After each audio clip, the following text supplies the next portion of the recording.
Hello student, this is नूतन चौहान।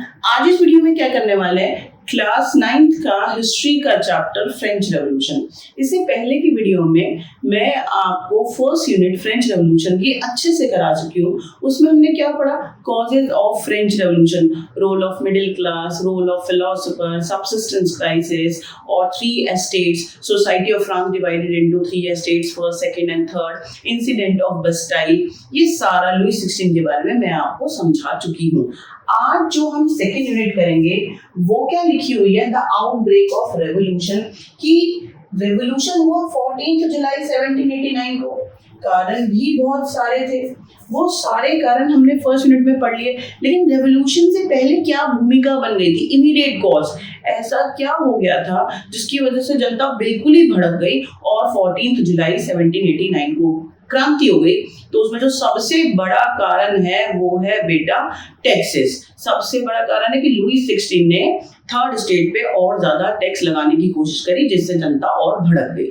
ठीक है, करें शुरू। जरा देखो, Louis 16 had to increase taxes। Louis 16 tax बढ़ाना चाहता था। क्या लुई 16 ये टैक्सेस अपने आप बढ़ा सकता था? जी नहीं, उसको अप्रूवल लेना पड़ेगा एस्टेट जनरल से। अब ये एस्टेट जनरल क्या है? Political body of France. आपके देश में कानून कौन बनाता है? प्रधानमंत्री अलग बना लेते हैं, अपने आप बना लेते हैं? जी नहीं, पार्लियामेंट के अंदर इलेक्टेड रिप्रेजेंटेटिव एमपीज बैठते हैं, डिस्कशन होता है, डिबेट होता है, तब कानून बनता है। तो पार्लियामेंट आपके लिए इलेक्टेड बॉडी है। बस उसी तरीके से आपको ये बात ध्यान रखनी है कि अगर लुई 16 को कोई भी कानून पास कराना है, कोई भी चेंजेस करने हैं, तो अकेला नहीं कर पाएगा, उसे एस्टेट जनरल का परमिशन अप्रूवल चाहिए होगा। ठीक है, तो estate general it's a political body of France. ठीक है, देखो जरा, he had to call the meeting of estate general। ठीक है, the estate general was a political body of France to which the 3 estates sent their representative। यानी तीनों estate के members को यहाँ पर बुलाया जाता है एस्टेट जनरल की मीटिंग में। कब ये मीटिंग हुई? 5 मई 1789 को। राजा ने जो मीटिंग बुलाई एस्टेट जनरल की, कब बुलाई? 5 मई 1789 को। आगे चलते हैं। A hall is Versailles was prepared to host the delegates। यानी तीनों जो एस्टेट के मेंबर आने वाले थे, रिप्रेजेंटेटिव डेलीगेट्स, ठीक है, सड़क पे तो बैठा के मीटिंग लेंगे नहीं, अप्रूवल लेंगे नहीं। तो जो महल है वर्सलिस पैलेस, उसमें तो बहुत सारे हॉल है, बहुत सारे कमरे हैं। तो एक हॉल को वर्सलिस पैलेस के बहुत अच्छे से डेकोरेट किया गया होस्ट करने के लिए, इन डेलीगेट्स को इनका वेलकम करने के लिए कि भाई इस हॉल में बैठा देंगे और यहीं पर वोटिंग हो जाएगी। समझ में आ गया? तो एस्टेट जनरल की मीटिंग वर्सलिस पैलेस के हॉल में हुई है, 5 मई 1789 को हुई है। क्यों हुई है? क्योंकि राजा टैक्स बढ़ाना चाहता है। देखिए अप्रूवल मिलेगा या नहीं मिलेगा। First and the second estate 300 representative each and third estate 600। कहने का मतलब क्या है कि जो तीनों एस्टेट से रिप्रेजेंटेटिव आने वाले हैं, ठीक है, तीनों में से कितने कितने मेंबर आएंगे? फर्स्ट में से जो क्लर्की है वो आएंगे 300, सेकंड में से नोबल जो है 300 और थर्ड में से आएंगे 600। याद रहेगा आपको कि फर्स्ट और सेकंड में से 300 मेंबर आए और थर्ड एस्टेट्स में से आए हैं 600। तो एस्टेट जनरल की मीटिंग होने वाली है, राजा को टैक्स बढ़ाना है, उसका अप्रूवल चाहिए। लेट्स सी कि उसको अप्रूवल मिलेगा या नहीं मिलेगा। आगे चलते हैं। Peasant, artisans and women were entry to deny. अब देखो, पीजेंट्स भी थर्ड स्टेट्स में आ रहे हैं, आर्टिशंस भी थर्ड स्टेट में आ रहे हैं। जब थर्ड स्टेट्स के मेंबर ने पीजेंट और आर्टिशंस को डिनाई कर दिया कि वो नहीं आ सकते, समझ रहे हो, फर्स्ट में से क्लर्की आएंगे और जो सेकंड है उसमें से नोबल, उसकी फैमिली मेंबर, मिनिस्टर, रिच लोग आएंगे। लेकिन थर्ड स्टेट में कह रहे हैं peasant, artisans and women deny to entry, ठीक है, इन एस्टेट जनरल। ये नहीं आ सकते, ना पीजेंट्स आ सकते, ना आर्टिशंस आ सकते, ना वुमेन आ सकते। तो फिर कौन आएगा? More wealthier people from third estate. Third state में जो रिच लोग हैं, थोड़ा ट्रेड करके, ठीक है, व्यापार करके जिन्होंने पैसे कमाए हैं, थोड़े एजुकेटेड है, तो more purposes, more wealthier people as a representative in state general, ठीक है, फ्रॉम थर्ड स्टेट, यानी थर्ड स्टेट में जो ज्यादा पैसे वाले लोग हैं वो आए हैं, वेल्दियर लोग आए, ना पीजेंट्स को बुलाया है, ना आर्टिशियंस को बुलाया, ना वुमेन को, उनकी एंट्री बिल्कुल बैन है। तो याद रखना, थर्ड स्टेट में कभी आप लिख दो कि स्टेट जनरल में थर्ड स्टेट्स में से पीजेंट्स आए थे। ठीक है, बहुत इंपॉर्टेंट लाइन है, each state had one vote pattern. अब आप इस बात को समझो, बहुत बहुत ज्यादा इंपॉर्टेंट है। भाई राजा टैक्स बढ़वाना चाहता है तो स्टेट जनरल में वोटिंग होगी, कैसे होगी? पहले कैसे वोटिंग होती थी? फर्स्ट स्टेट, सेकंड स्टेट और थर्ड स्टेट। अब 300 मेंबर का टोटल मिलाकर एक वोट, इनके 300 मेंबर का टोटल मिलाकर एक वोट और इनके 600 मेंबर का मिलाकर टोटल एक वोट। ध्यान से समझना।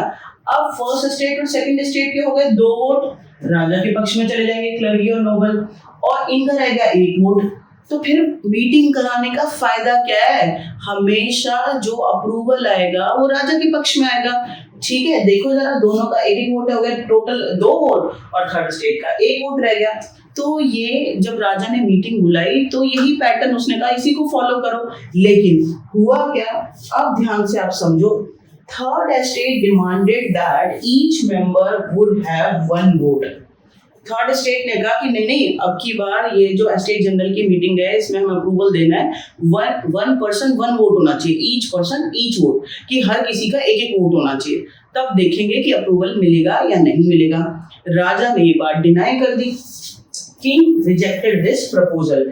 किंग चाहता है टैक्सेस को बढ़ाना, और उसने कहा कि जो पहले पैटर्न था वोटिंग का कि एक ग्रुप में से एक ही वोट जाना चाहिए टोटल लोगों का, ठीक है, और जो थर्ड स्टेट के मेंबर वो कह रहे हैं कि ईच मेंबर 1 वोट होना चाहिए। राजा ने बात को डिनाई कर दिया। अब फिर जो थर्ड स्टेट के लोग हैं वो गुस्से में आ गए, उन्होंने हॉल को छोड़ दिया। ठीक है, they walked out, third state walked out of the assembly, assembly से बाहर आ गए। इमेजिनेशन करो, 5th May 1789, Raja called the meeting of a state general. He wanted to increase taxes. He wanted to take approval from a state general. That is why he called this meeting. ठीक है, but क्या हुआ, जो third state के member है उन्होंने थोड़ी सी twist कर दिया। उन्होंने डिमांड करा कि भाई ईच मेंबर 1 वोट होना चाहिए। राजा ने वो डिनाई कर दिया, वो गुस्से में असेंबली से बाहर हो गए। तो ये प्रपोजल तो फेल हो गया। समझ में आ गई इतनी बात आपको? तो ये हुआ है 5th May 1789। आपको अलग से ये क्वेश्चन पूछा जा सकता है। आगे देखते हैं। अच्छा, जो लोग उस असेंबली से बाहर आ गए थे तो वो चुपचाप अपने घर चले गए। थर्ड स्टेट के मेंबर्स गुस्से में बाहर आ गए कि राजा तो हमारी सुन ही नहीं रहा है, तो फिर फायदा क्या है इस असेंबली में आने से? तो क्या वो चुपचाप अपने घर चले गए? जी नहीं। All third state member, those were walked out from a state general meeting, they all come together in tennis court। ठीक है, टेनिस कोर्ट भी वर्सलिस पैलेस में ही है। इस जगह पर जो थर्ड स्टेट के मेंबर हैं, जो गुस्से में थे, जो असेंबली से बाहर आ गए थे, वो सब इकट्ठे हो गए 20th June 1789। जरा याद रखेंगे, on 20th June they assembled in the hall of indoor tennis court in the ground of Versailles।